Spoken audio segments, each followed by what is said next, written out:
Grand Rising, and welcome to the second show on Conversation with Art with myself, Raan Oosha, a program designed to just get friends together to speak about their projects and what they're doing in the art world.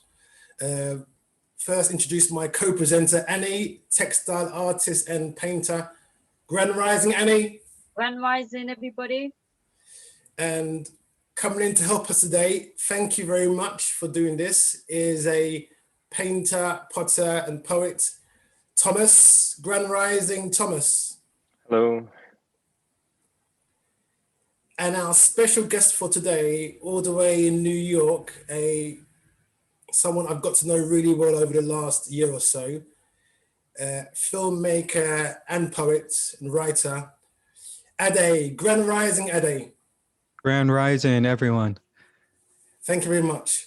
So let's get straight into it. Ade, could you tell us about your film work? Where should I start? I was thinking about this yesterday and how to. This is the first time I've ever really talked about my film work. So I don't really know exactly where to start. Maybe. Is there anything specifically, do you want me to share my process or just generally about the film work, or? Why don't we go into your process for the film that you're sending off to the exhibition, to the festival, and how that came about, and we'll go from there. Yeah, that sounds good. So that film is Shades of You. And that film came out of a poem that I wrote, and at that time I was going through, sort of some difficult emotions, and part of my process for dealing with. In the past, when I would have difficult emotions or discomfort or anything like that, I would sort of distract myself from it in all different types of ways. Some of the ways one may say were unhealthy, but throughout the years, I've learned to put attention on, the whatever I'm experiencing in the moment, and part of that is just noticing the emotions and the felt sensation of the emotions, and just being with whatever's here. So you may be asking, well, what does that have to do with the film and the poem? And well, through that process of being present with whatever is here, the end result of that, for me at least, has been it comes out in this expression of creativity. It's sort of almost like I go back to childhood, where I was pretty prolific in how I expressed and didn't really have much care, and I would enjoy it. And so I went through some I noticed I was resisting these emotions, and then I allowed myself to feel it. And I was in New York. I think I was commuting. So I was on the subway. And then there was an urge just to write this poem, which ended up being Shades of You. And it just came out probably in like 5 minutes. I wrote the poem, and as I'm sure all of there's that moments, or if you play sports, like I used to be a basketball player, they call it being in the zone. So when you're in this place where it seems like you're not even writing it, it's just things are just flowing, and at that moment, my job seems to be to try not to interfere as much as I can, because I notice the mind may come up and start critiquing or thinking about what other people may think about. And that's just, for me, it's just the natural thing of how it goes. But just to let it all let it all flow, and knowing that I could always go back and edit. So anyway, that's where the poem Shades of You comes from. And it's really about my journey towards wholeness, towards self-acceptance, growing up, really feeling really against myself. I felt like I resisted like certain aspects of myself, and I don't know if it's something that I took on from childhood or exactly what it was.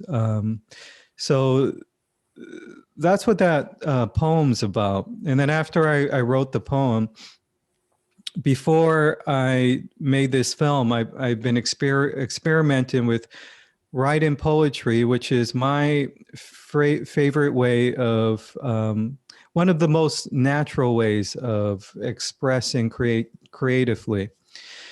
And after I wrote that poem, I just thought this would be a great poem to put some images with. And I've done that in the past, but for this film in particular, things were just coming up, the certain themes and things of that nature. So that's where the film developed. I had a sort of a character in mind, and I approached the actor I knew, and he decided, he'd like to do it. So that's what began Shades of You. And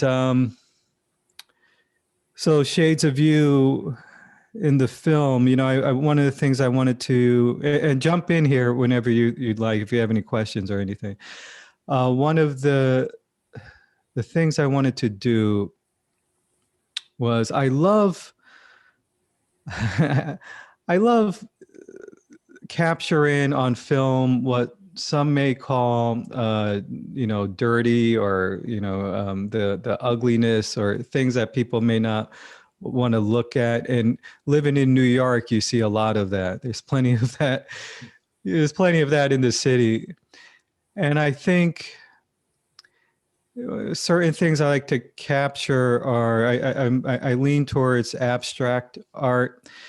And that's just because it seems like, our brains are set up to, we look at something and we try to put it together and fit it into a certain box. And that just seems how the brain is developed, to know what's next, to have this level of certainty as a way to survive. So I like to capture images that pull us away from that, and help the viewer. And I guess, at that point, I'm not sure if I'm thinking about the viewer, but give us a chance to journey into this place of uncertainty. And I feel like things that lean towards the abstract visually, for me, helps make that possible. So I like to capture those images. I like looking at abstract art and and seeing what the mind kind of comes up with, or even more than that, the emotions that it provokes. And so, that was kind of what led me to film in this area in New York City. And so that's part of the process for Shades of You. How do you get from script to then start filming? Well, normally on like a narrative film, it's probably maybe a little bit different process of, and I kind of did this with the poem. Essentially, the script was the poem, of sorts. But what I do is, I do some editing, and I did some editing on the poem, and I like location scouting, That's one of the first film jobs I had. I actually was a location scout. I don't know if you know the show Sopranos that was on years ago. So I scouted with them, and that was my first taste of it. I didn't really take full advantage of it. I was more of like an intern, and it was in a stage of my life where I wasn't taking these things as seriously as I should have, and I really, more than the scouting, look forward to lunchtime because I would get paid lunch on this big production. And then like taking naps when they would give me the actual script for that day, which is a big deal, because people wouldn't have it, and I would fall asleep and yeah. So that was I don't know why I'm going off onto that. But yeah, location scout. I like walking around with my camera, taking pictures and discovering, getting the feel for the story, and then ideas kind of develop.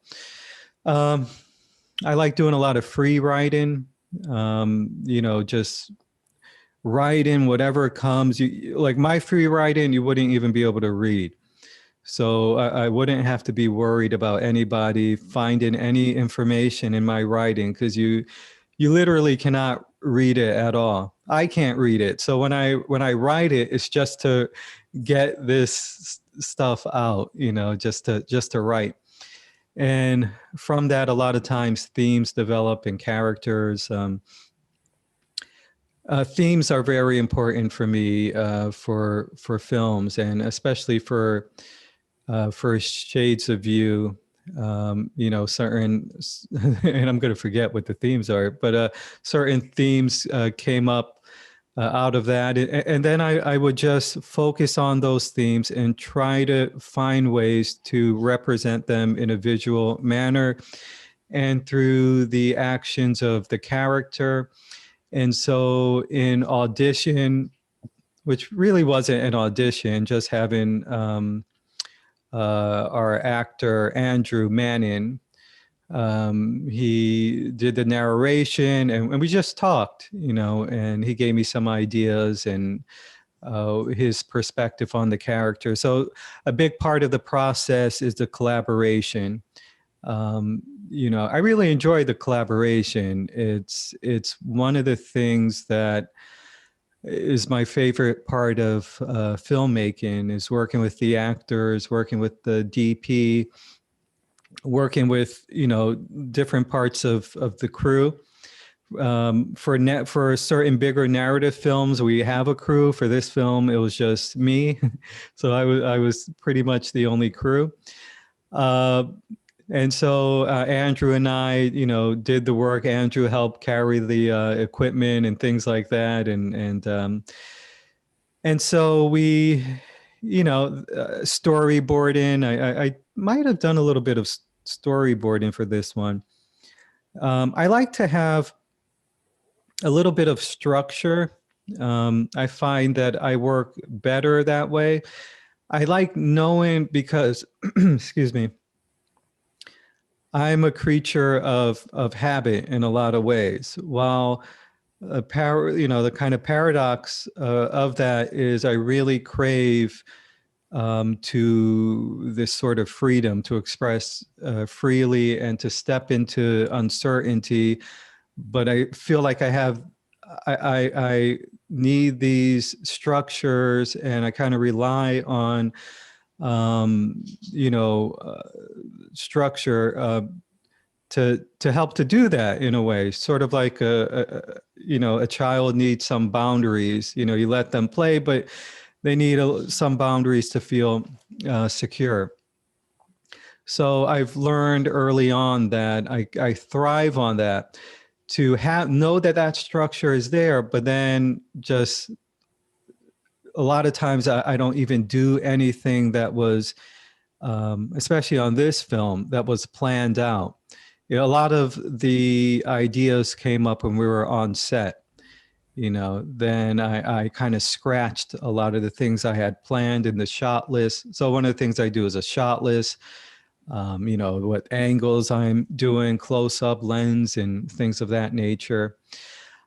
and then it's just letting things come spontaneously in the moment. You know, sort of like I guess I would relate it to an actor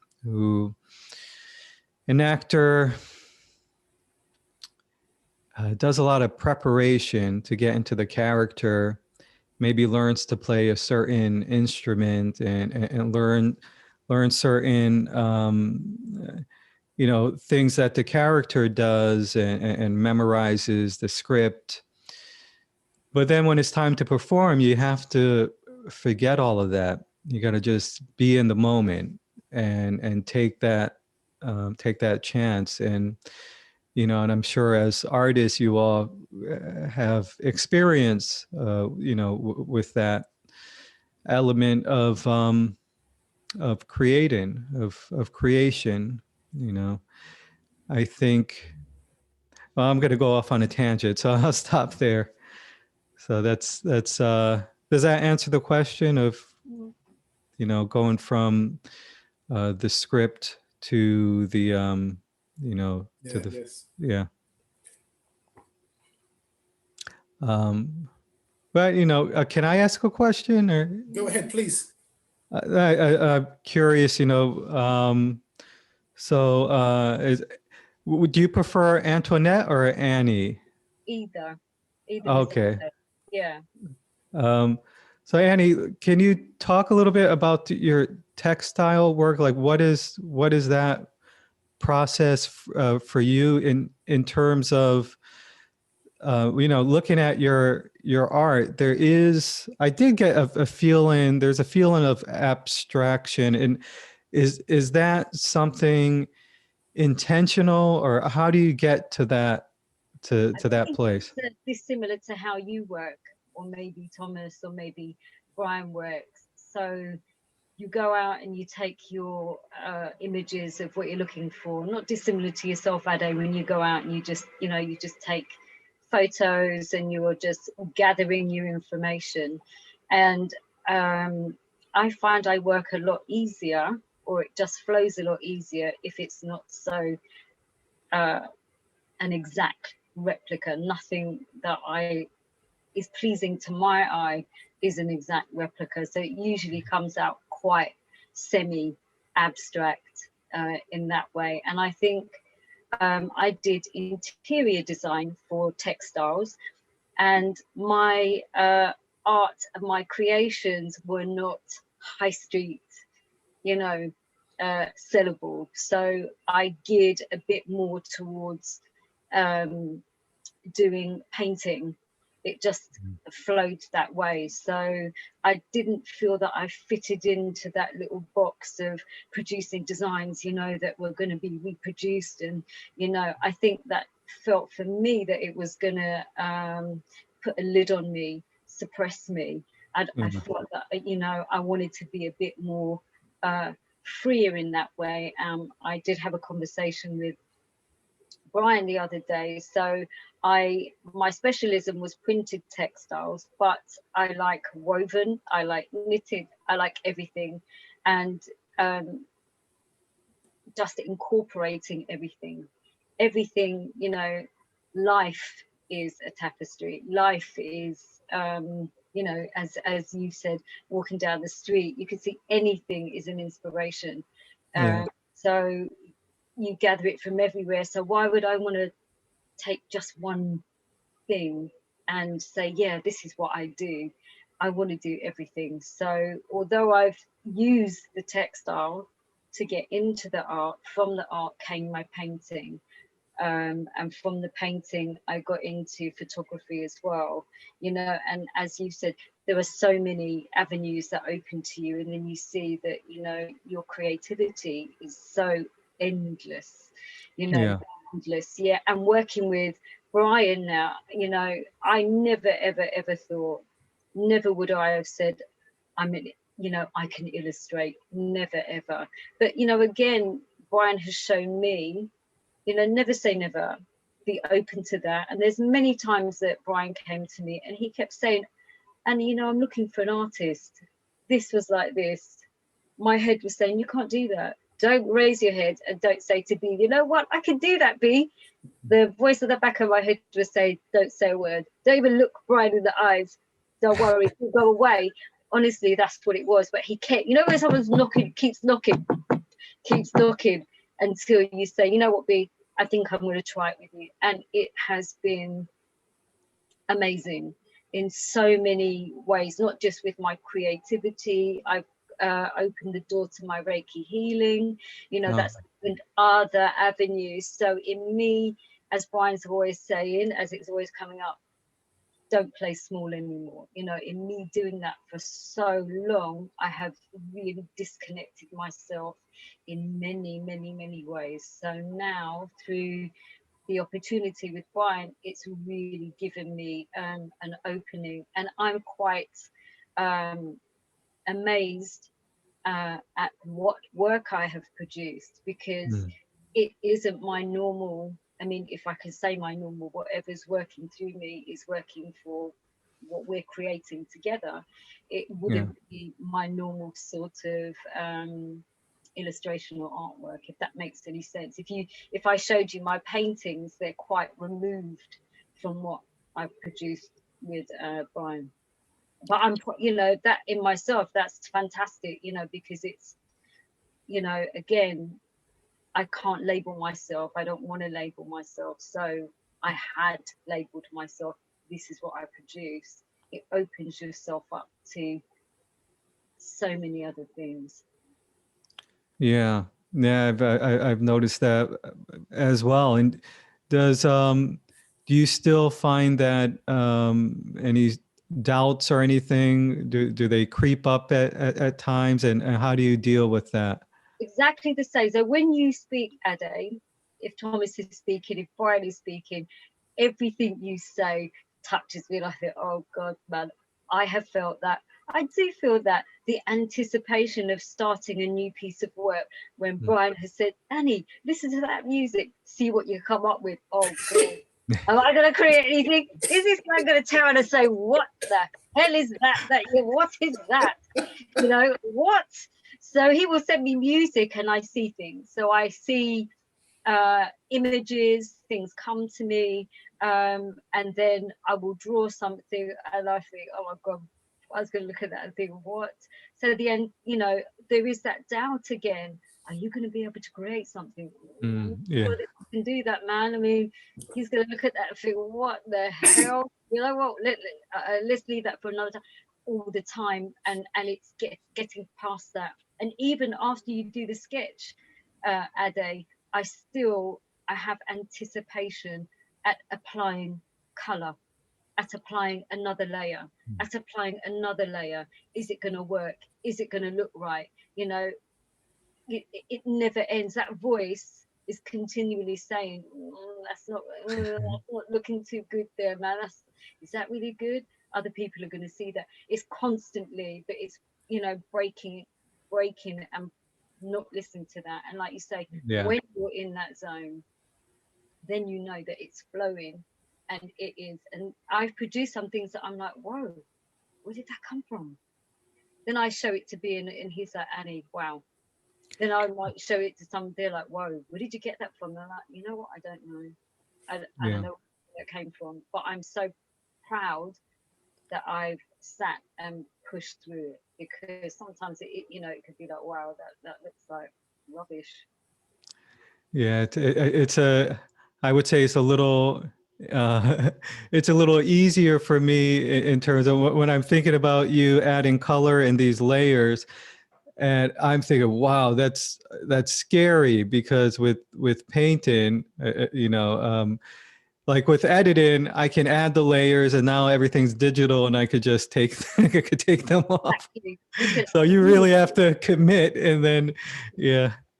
And so sometimes, you know, I work on it for an hour and then I leave it and think, you know what, I'm going to come back to it, and I'll come back to it, because I did quite a few small paintings. So I stitch on paper, and then I apply my watercolors, and then I apply acrylics on, and I use a roller, so it creates a lot more texture.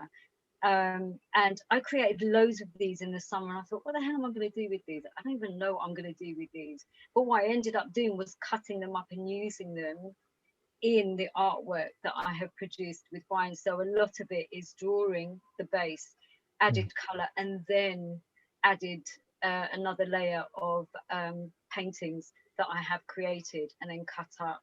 And you'd be amazed at how things just start to fall together and things form, and then you see them and you're like, whoa, that looks good. Yeah. You know, it's a never-ending process. So a painting, an image may never be finished. When is it finished? In my eyes, you know, in that hour, that minute, that could be finished. But I could come back to it a week later and think, you know what? Wow, I could do some more on that.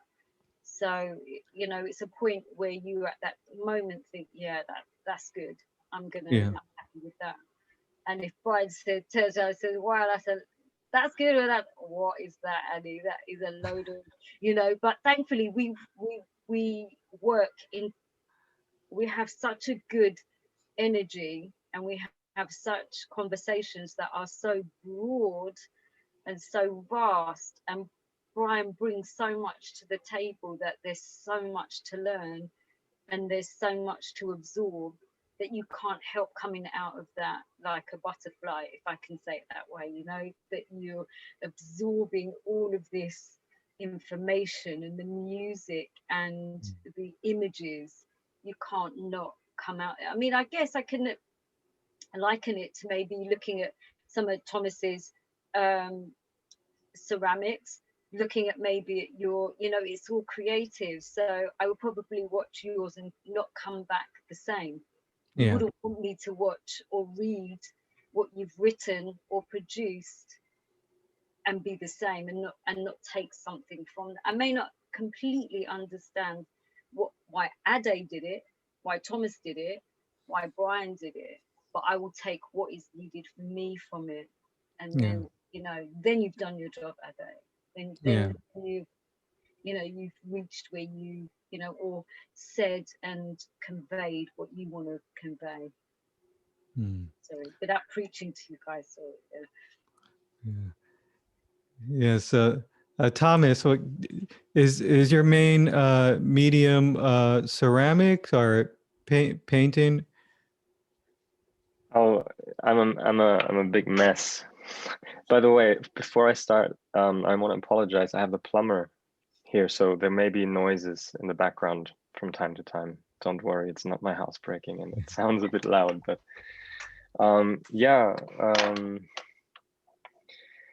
I've tried a lot of different things from childhood until now, and been passionate, like very in love with certain things, and very frustrated as well.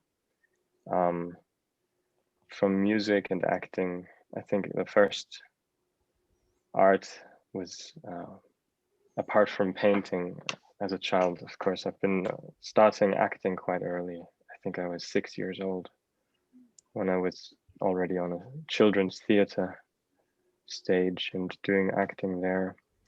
And I always thought I would be an actor, but it came and went, and somehow it wasn't happening.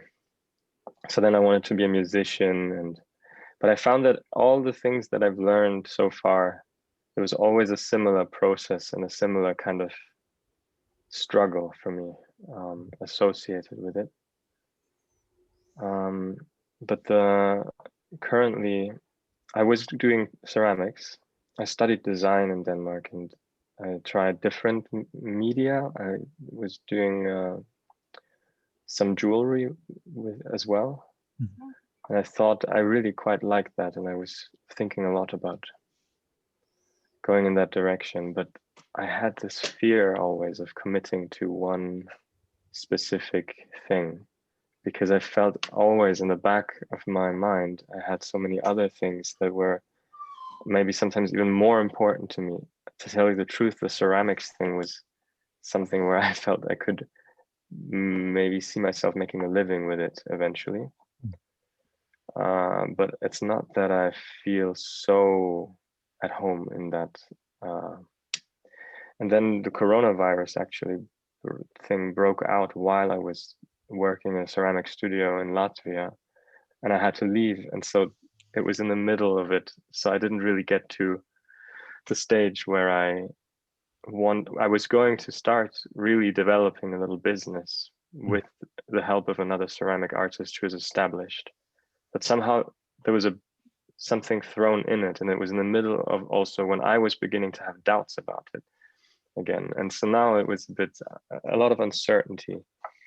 So in the meantime, in these past months, I've been returning just to writing. I do the same thing that you do. I also did it this morning.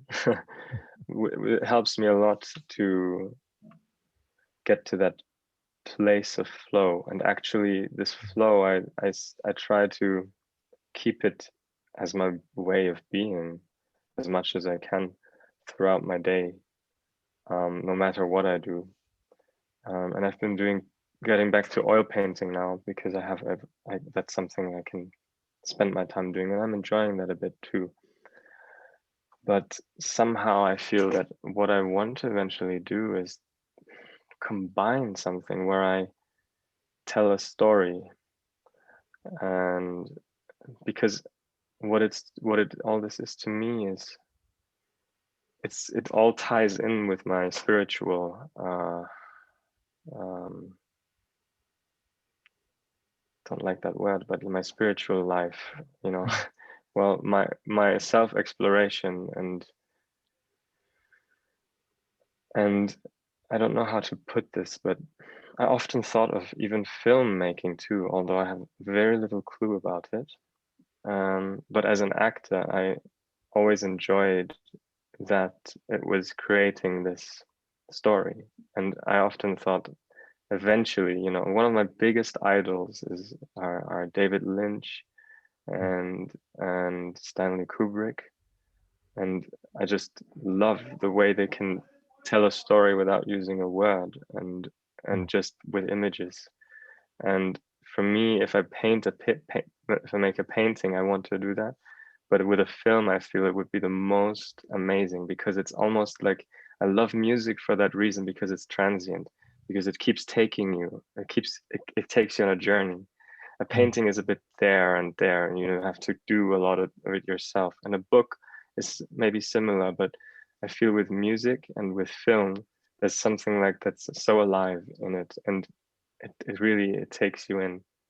And the reason that I'm so drawn to that is that I feel I can see the music and the film in my own life when I am in this flow, where I walk, for instance.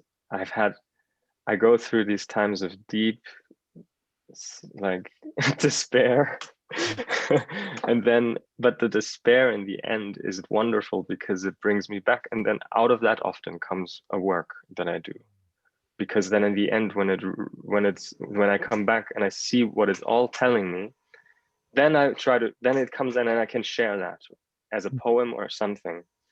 But I often felt like how awesome it would be if I could capture that how you walk. And if I see a good movie, I see that one thing leads to another, but in such a mystical way. It's such a mystery that you just walk. And even yesterday I picked up this book by this amazing artist. I don't know if you've heard of him, but he was a spiritual writer, a poet, but he also did these oil canvas paintings and he did these diaries when he was in the Himalayas, and he wrote these beautiful poetic texts, but he also mainly did these paintings. And since you're in New York, I envy you, because there's a museum, Nicholas Roerich Museum. I just read that in the cover. Wow. in New York. Yeah, it's this. And I was just going to share this with you guys today because it's fresh. That I went through a bit of a hard time recently, and then I opened this book. It's new. I just got it, and it said Heavenly Gifts. And then it was talking about heavenly gifts, how it's always there. We're being showered with grace. We're being given inspiration all the time, but it may seem that we don't see it you know, and he says, aren't we hiding from blissful rain under umbrellas? Aren't we seeking shelter in caves or even dungeons from cleansing thunderstorms, you know? And I think that describes this, how I feel about my whole life. And eventually I want to write a story or make something that has this musical journey-like feel to it. And that's my big wish with art. The rest is just me doing different things and having a process here and there and trying and learning from other artists at the moment. Yeah. Yeah. I really, when you talked about that journey and going through that journey, that sort of the mystery of how it all unfolds, being able to capture that. I like those sort of films too, like the Lynches and I think one of the, because I was just thinking about, it was interesting you brought this up, because I was thinking about this yesterday actually, that nowadays it's hard for me to watch a movie. I've been very picky about the movies, because a lot of times there's this formula that's done over and over and over. And I'm not saying anything's wrong with that, you know, it's just,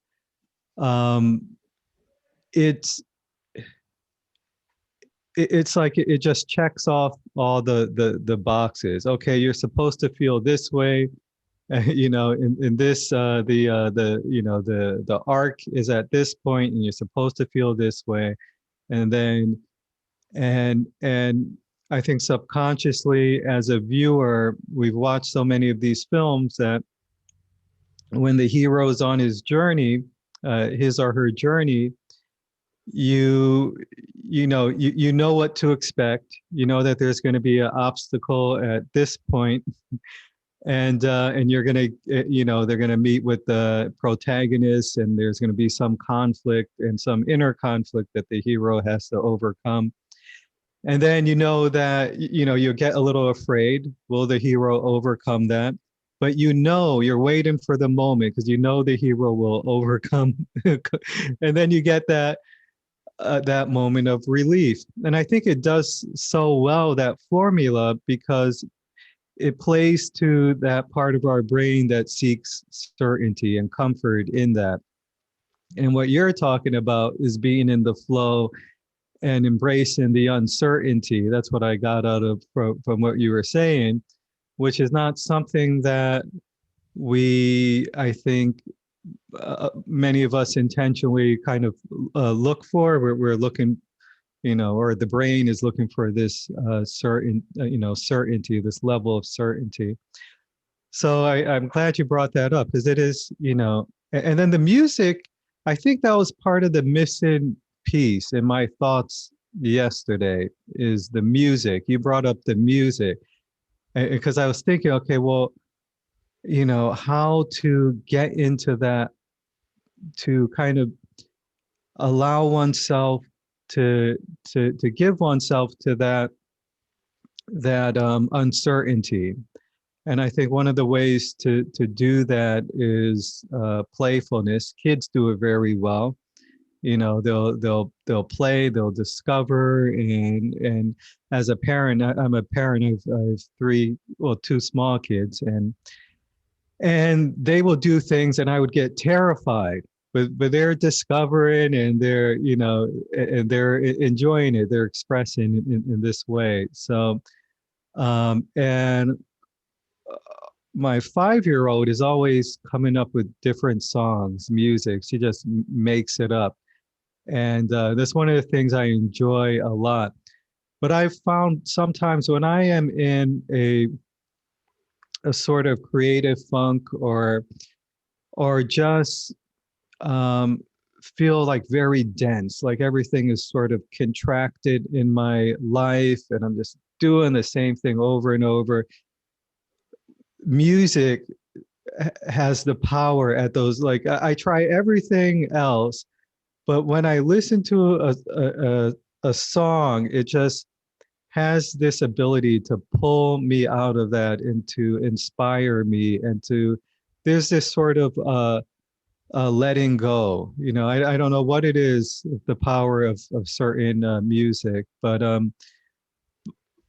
and I bring that up because you did mention David Lynch, and one of the things that I appreciate about his films is his use of sound, sound designs, which he creates a lot of them himself, and music, and he's creates some of the music as well. But the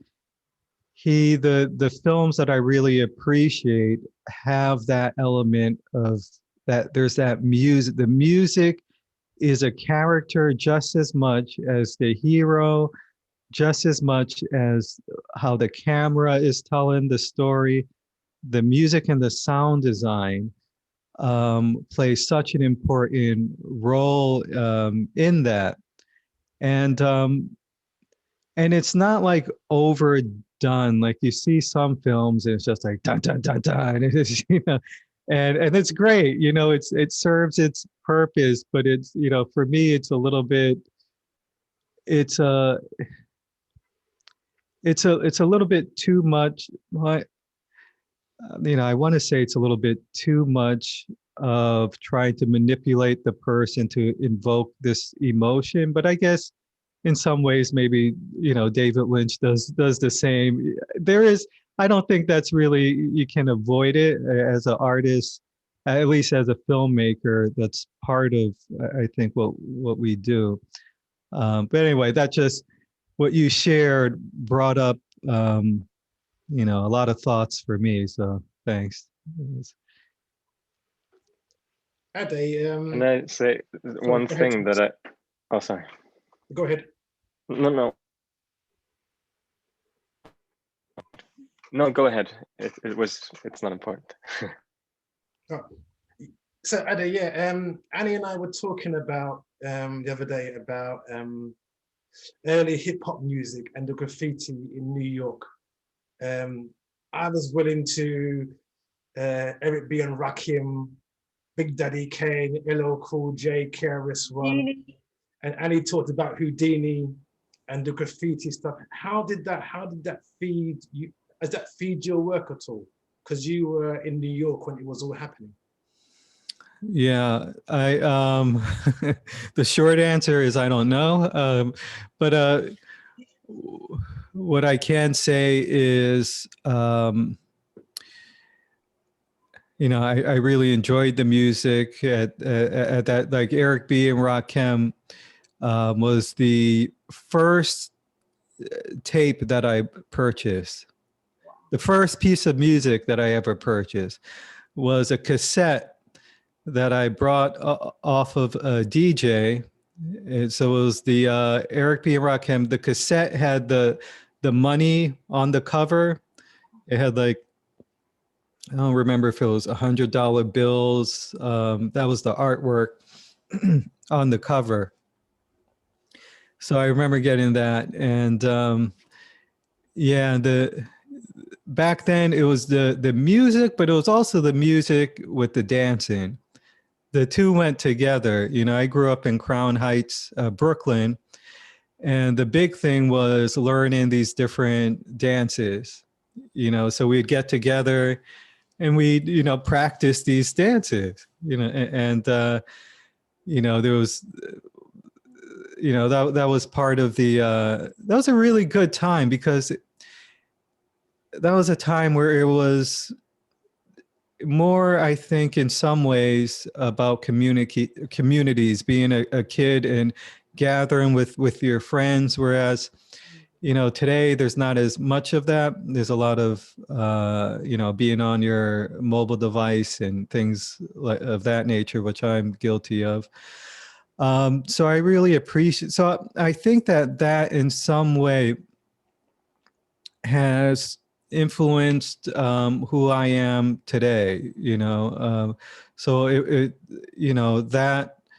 that music was part of the culture, and that I took on, and the graffiti on the subway. Say, oh, if you were in New York back then, and it was back then, I grew up in the crack era, and so it was really bad. You know, we lived in a building, and there were people smoking crack right outside of the building in the doorway, and my stepdad used to kick them out, and it was really awful in some ways, but it was part of the character of back then as well, you know. And the subways, we'd ride on the subways, you know, we'd hold on to the outside of the door of the subway, which was really dangerous, and we'd ride it, and you know, that just brings back a lot of memories. In terms of how it's created my art, I guess, you know, part of it is maybe growing up in the 80s helped to influence my attraction to, because it was really like dirty in a lot of ways, Brooklyn back then. I mean, just filthy, like just crack vials on the street, people urinating everywhere, graffiti everywhere, which I love graffiti, but just garbage. That was when everyone littered. Nobody used the garbage, you know, back then. So, so when I watch, you know, Thomas mentioned David Lynch. When I look at artists like that and some of what they create, you know, I appreciate that having a camera just on a brick building, and not the whole building, but just like on the bricks, you know, so you get the little details on the brick. And what I noticed is that that everything is alive.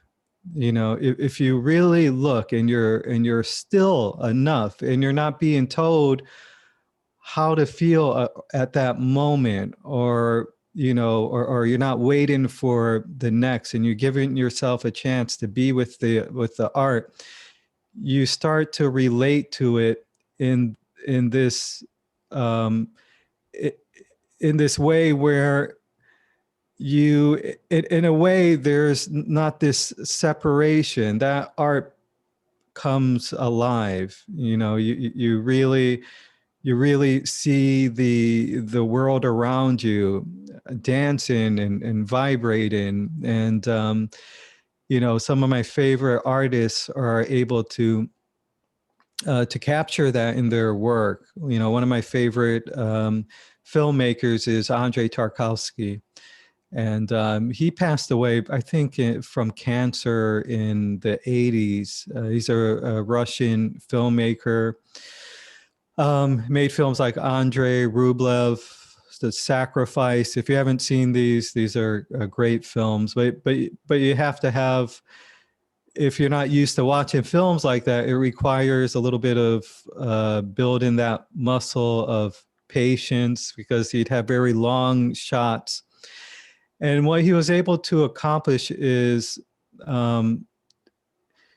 really capturing things as they are, like just a long shot of, and by long, I mean the length of time, he would hold on an image, and you'd watch that image come to life. And Thomas was talking about painting, and making that transition from painting to the going on this journey.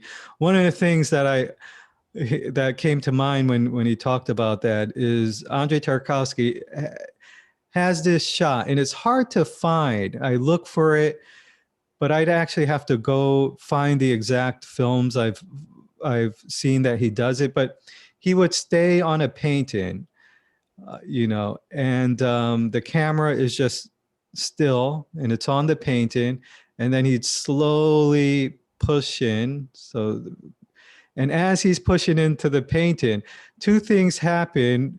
You start to see the details of the painting, and if you give yourself to the moment, the painting starts coming alive. But what he does is he transitions from that painting to the exact image a actual real life image. So he will transition from that painting to, let's say, if it's a field of horses in the painting, he will transition to the exact thing of a field of horses. So, but it would just be so natural, and it's like the painting has come to life. So that's one of the things that, you know, it's just amazing, the, you know, what you can do with film, and yeah, so it like really bringing you into this other to this other world, and unexpectedly, you know. So I think that's one of the things I like about films is when something surprises you, you know, those moments like, whoa, you know, there's yeah. I forgot what the question was. We were talking. You were talking You know about what music, that reminds me of? You know, the '80s music. you know when you see a photograph and you catch that, you know, when you paint something, you've caught that in the moment. That just made me think of him going to the shot where it starts to move. It's like the moment after that photograph has been taken and life is carrying on, if that makes any sense. You know, Exactly. like just capturing that right then. I always think, God, I wonder what they did after that. You know, you'll never know that, but he's taken that and, you know, showed, okay, so this is, you know, things just start, you know, everything just goes as it was and starts moving. That's what I got from, you know, just you explaining that shot. Yeah, that's exactly what it is. You put it very well, and then that's where the sound design and everything else, when that comes in, because he also fades that in as well, very slowly, to help, you know, to bring you into that in a seamless way. See, that's what painting doesn't do with film and music, as Thomas explained. The combination of that, you know, the crescendo that can take you on, you know, just, I mean, I don't know, I haven't seen any David Lynch. I only know with Stanley Kubrick when he did The Shining, and the what sticks in my mind, and I absolutely is that journey of watching the car with Jack Nicholson and his wife and his son driving up to the motel, and that music, that foreboding, Yeah. you know, music, nobody's talking, nothing, but you get that feeling of, oh my God, something is going to happen here. This isn't going to end well, of course. But yeah, you know, as you would, Thomas explained, that, you know, that's something that you can't do with a fixed image. It isn't the same, you know, that journey. You're actually saying to your viewer, come with me, you know, come with me and watch this and experience this. So yeah, that's just a different level altogether. Yeah. I have a question for you, Ade. Something maybe a bit boring, but sorry. I wonder about you, when you started to get into filmmaking, and it sounds to me that you're really involved in the entire process in the way you do it, no? Because you said it started with a poem, and then you made even some of the storyboarding, and then you have the camera, and you probably know exactly, you have in your mind already exactly, or you may, I don't know. I'm interested in the process, but also in, did you study, or did you teach yourself, or did you get to it and come back to it, or was it always your wish to do this, and these kinds of things for someone who may anticipate venturing in that direction in the future? Yeah, I think, well, I started with, I actually my love growing up, you know, similar to yourself, was acting. You know, I put on I was in a play early on, and as a child, and my childhood, there were moments where I really was able to express creatively, felt a lot of freedom in doing so. and I would put on plays for my parents. I dress up myself and my sisters. They were younger, so they loved to do that, and I put them in costume, and we put on a play. And then at some point, as we got older, I think it was after watching, might have been Jurassic Park or some film. You know, I would always use my sisters, and I tell them, okay, I'm going to make a movie. And this was the first movie I made, but I didn't have a camera. So I pretend I have a camera, and I had them climbing up dirt, and I put the dirt on them, and the dirt had worms and everything. They were very scared. And I said, well, if you want to be an actor, you have to really immerse yourself in it. And I would kind of pit one sister against the other one. Okay, well, if you don't do it, then she is my greatest, the star of the film. And so I would say, come on, you have to do it. I throw all this dirt on them, and like later on in life, I apologized to them for that, but they loved it. They said, oh no, that was some of the greatest memories. So that was, when I first started to feel like, oh, I enjoy like this side of it too, like creating this. And I went to university, and I first studied psychology. I don't know why. I was always curious about the mind and things of that nature. And while in this university, I took some acting, courses as well. I enjoyed that. Then I had a little bit of some troubles with basically drugs and alcohol. So I really kind of got lost in that in that stuff for some years, and then I kind of put everything else by, that became my main focus basically. And it kind of like fit into the romantic, I romanticize, I am this actor and doing these drugs, and would watch films where I'd see the characters like the Scarface and all these, romanticize this sort of things, the Pulp Fictions and things like that. So, that's just part of my story, and that I had to go through. And so, I was living in Massachusetts at that time, and then I moved to back to New York. And put the drugs and alcohol down, and decided to give, I just had this passion to make films. I decided to give it a shot. So I went back to school and studied filmmaking, film production, and took some acting courses as well. So I got my degree in film production, and back then we learned on film cameras, 8mm, 16 millimeter. And we learned to edit on film, when we really had to splice, and you look through that, you look through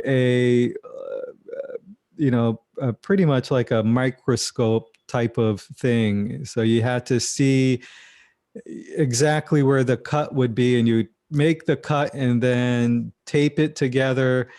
And there was something thrilling about that is lost in the digital world of editing, because you can't really make those sort of mistakes. Well, if you did make those mistakes, it's a little bit harder to correct. So that's, I studied directing class, cinematography and things of that nature. And basically learned some of the foundations, which nowadays, which I'm grateful for, but nowadays so much is on YouTube.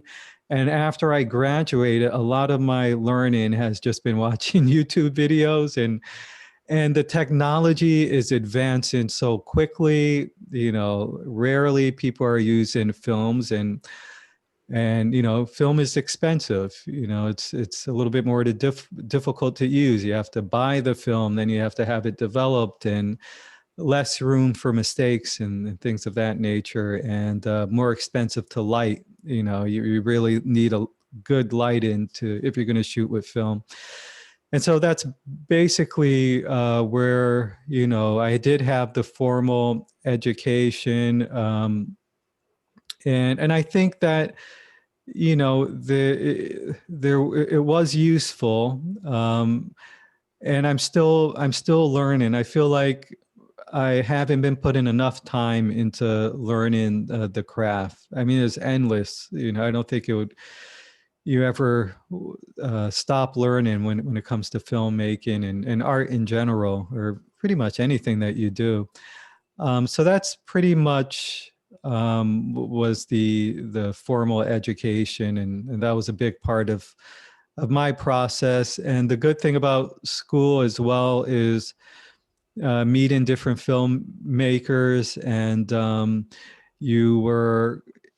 you know, one of the requirements is you had to, each person had to have a crew and had to make a film. So you'd use other classmates and they're your crew basically. And then you make a film and go through the whole process, you know, which was a good learning experience. Would you, do you, when you make films, do you, because you do tell a story anyway when you make a film, but would you ever do films from other stories or other writers, or get someone to write a screenplay and you would just focus on the way that you would then create it? Or would you want to be 100% in from the very conception of all the ideas to the end result? Or how, because there are different ways, I suppose, of filmmaking. I don't know much about it, but I think there are people who have writers, or there are maybe people who are completely spontaneous, and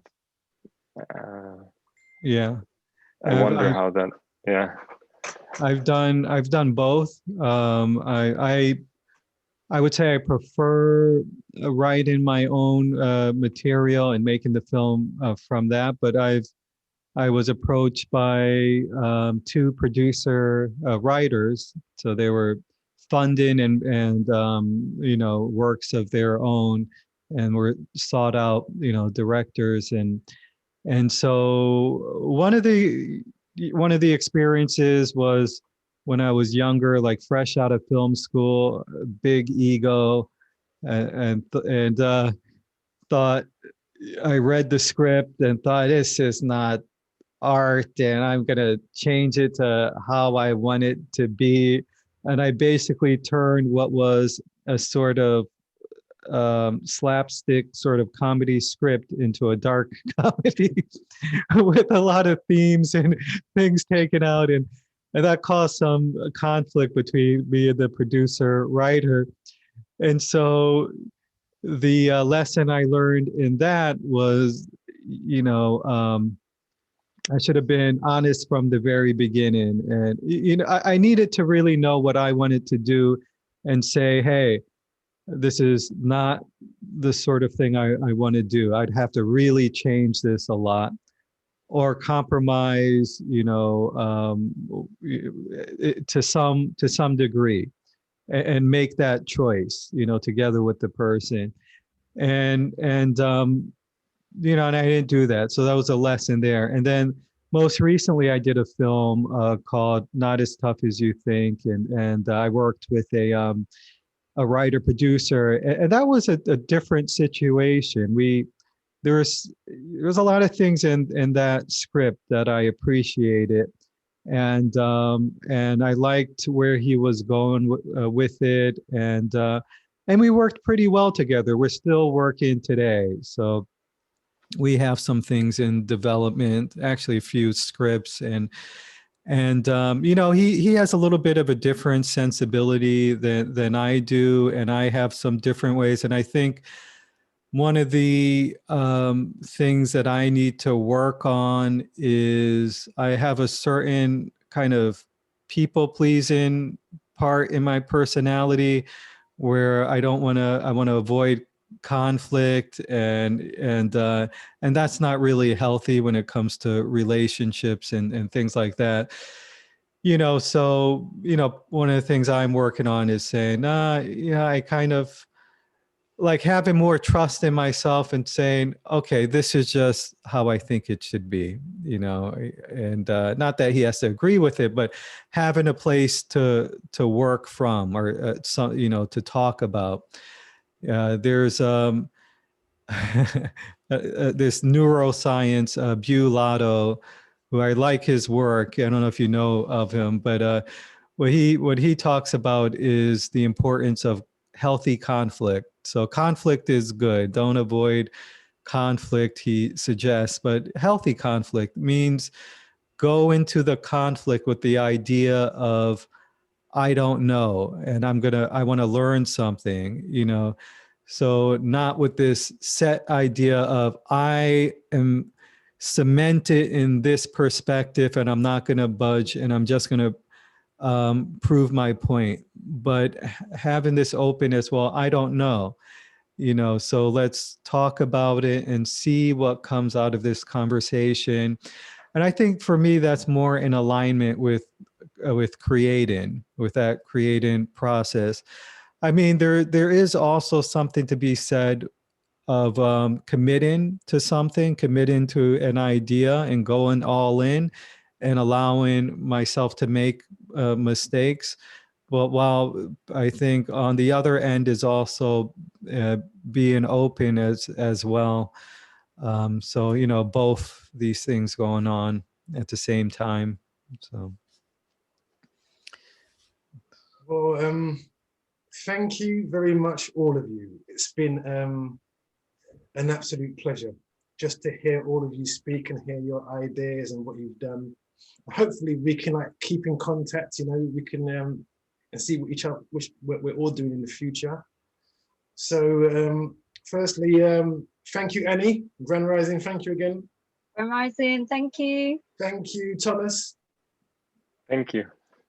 And Ade, thank you very much. It's been an absolute pleasure for us to hear you share your work. Thank you very much. Thank you. And thank you, everyone, Annie, Thomas, Ron, for this opportunity. It's really been great. I was really nervous about doing this. Talking about art just seems like I don't think of myself as an artist, first of all, and I thinking, well, what am I gonna talk about? So I was really kind of terrified about doing this, but it's been, I think, talking with other artists is, I get so much out of it. Each person adds something and inspires. So, this has been a joy. So I appreciate it. Thank you. Thank you very much. Thank you. Ade, Thank you, guys. thank you, Thomas. Thank you, Annie, again. I will put the links to your short film at the bottom, Ade. Thank you. Yeah, and I'll send the film to Annie and Thomas as well. So thank you very much. Thank you for listening to Raan Oosha's Conversation on Art. And I'll see you soon. Bye. Bye, everyone. Bye-bye. Bye.